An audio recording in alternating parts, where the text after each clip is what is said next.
कौन बनेगा करोड़पति पर रंजीत जायसवाल जी भोपाल से हैं, BHEL में कार्यरत हैं और बहुत सुंदर बातें इन्होंने की। अभी इन्होंने बताया कि किस तरह से ये अपनी मेहनत से, अपनी दिमाग से अपने जीवन में आगे बढ़े हैं, एक सेल्फ मेड मैन जिसे कहा जाता है।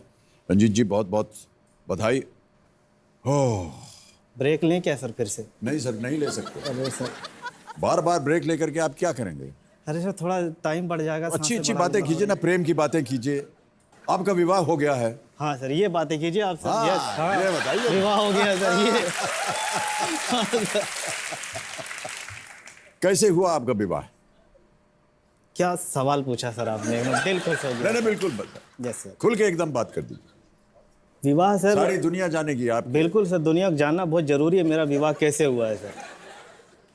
ऐसा हुआ है सर कि हमारी लव मैरिज हुई है। ओके। और लव का जो चक्कर है तो इसे यूँ कहेंगे कि मेरे को कहीं और ही लव हो जाता है। किसी बच्चा जब रहता है ना, वो 14-15 साल के जो लड़के होते हैं, उनको मतलब खूबसूरत कोई दिख गया तो उनको दिल से प्यार हो जाता है। समझ में नहीं आता प्यार होता क्या, बस दिल से हो जाता है उनको। ऐसे ही मेरे को हो गया था कभी। तो जिससे हुआ था वो तो दूसरे टाइप ही निकल गई, वो दिल तोड़ दिया बिल्कुल। तो हम जब वो दिल टूटा ना तो ऐसा लगा जैसे हमको समाधि लग गई है। ऐसे ज्ञान हो गया हमको संसार से कि यानी सब एकदम स्पष्ट दिखने लगा, कौन अच्छा है कौन बुरा है, कैसी दुनिया है, समझ में आने लगा। यानी प्यार कर लेना चाहिए लोगों को, ऐसा करो दिल टूट ही जाए तो क्या आदमी एकदम मैच्योर हो जाता है, एकदम से समझ आ जाती है। फिर कॉलेज में हमारी मैडम मिली। कॉलेज में हमारी मैडम मतलब? सॉरी, हमारी मतलब उस पत्नी अभी है, उस टाइम पे मतलब मैडम थी। हाँ मैडम थी। जी। पढ़ाने वाली नहीं, वो पढ़ती थी हमारी, इसीलिए सीनियर। पूछा हाँ, हमने। हमारी सीनियर थी वो। अच्छा अच्छा। सीनियर बस इसलिए क्योंकि हम 2-2 साल वाला रिकॉर्ड बनाते थे, इसलिए वो सीनियर थी।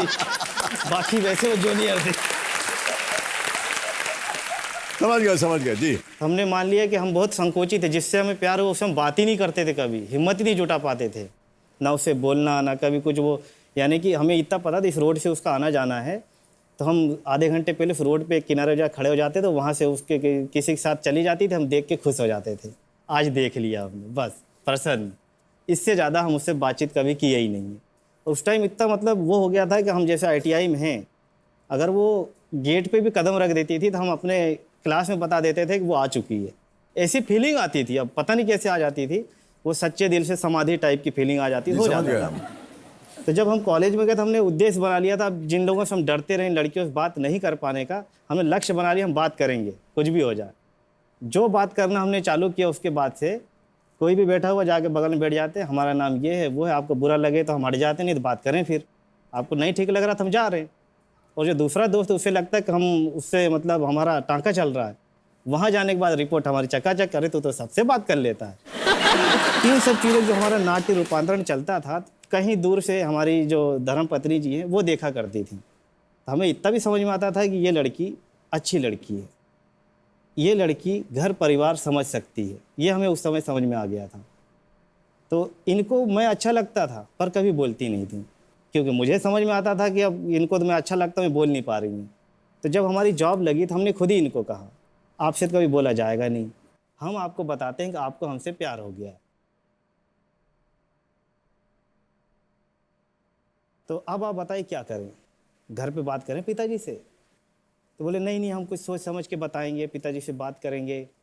हमने कहा हमारे पास टाइम नहीं है, ऐसे धीरे धीरे करके समय निकल जाएगा, और मान लो कि कोई बड़ी आपदा आने वाली है तो मैं भविष्य में क्यों जाऊँ, उसे जल्दी लगो, थोड़ा टाइम मिल जाएगा हल करने के लिए।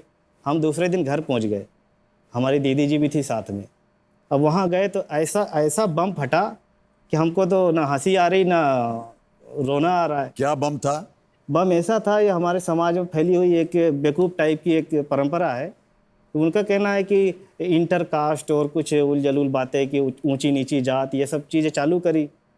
तो मैंने कहा देखो, मुझे तो ये इंटर कास्ट नहीं लगती है, पूरी इंसान दिख रही मेरे को।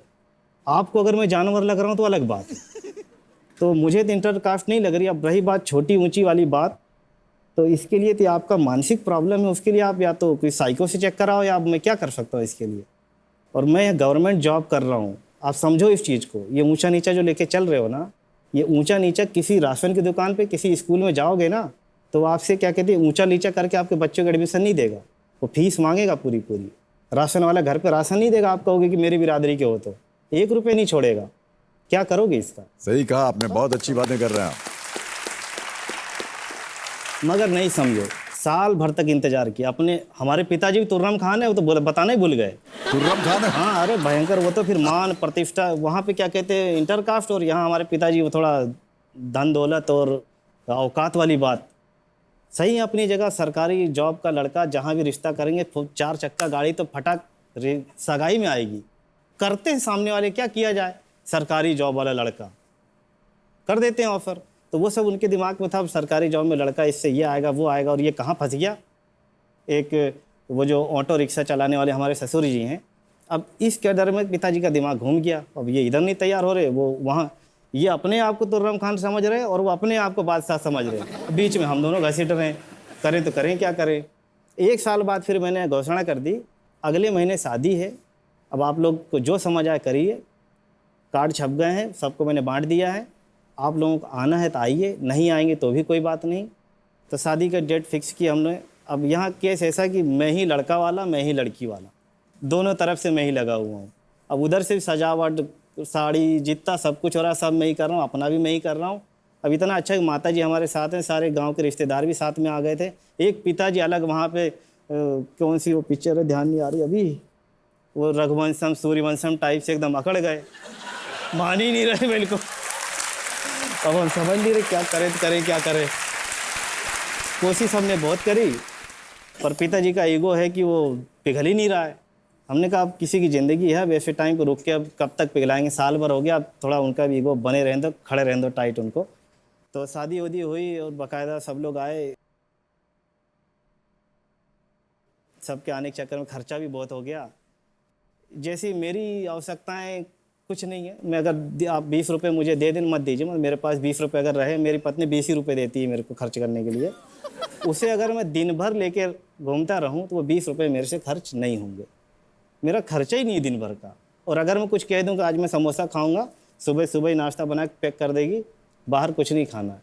और जो 20 रुपये शाम को चाहिए मुझे, जब तक गाड़ी पंचर नहीं होगी 20 रुपये खर्च नहीं होने चाहिए, पहले ही निर्देश रहते। ऐसा बोलती हैं वो? ऐसा बोल के रखती हैं वो। पंचर, बाई चांस गाड़ी पंचर हो जाए तो 20 रुपये का पंचर बनवाइएगा, इसलिए वो 20 रुपये मेरे पास रहते हैं। और मेरा खुद का खर्चा है नहीं, तो फिर कुछ बात ही नहीं होती है। सर बधाई हो आपको, बहुत बहुत बधाई हो आपको। मैं कहाँ पे था वही ध्यान नहीं आ रहा। और बहुत ऐसी कम पत्नियां होती जिनको आप जैसा पति मिलता है। अरे नहीं सर, तो आपकी सोच जो है वो बहुत उत्तम है। अरे नहीं।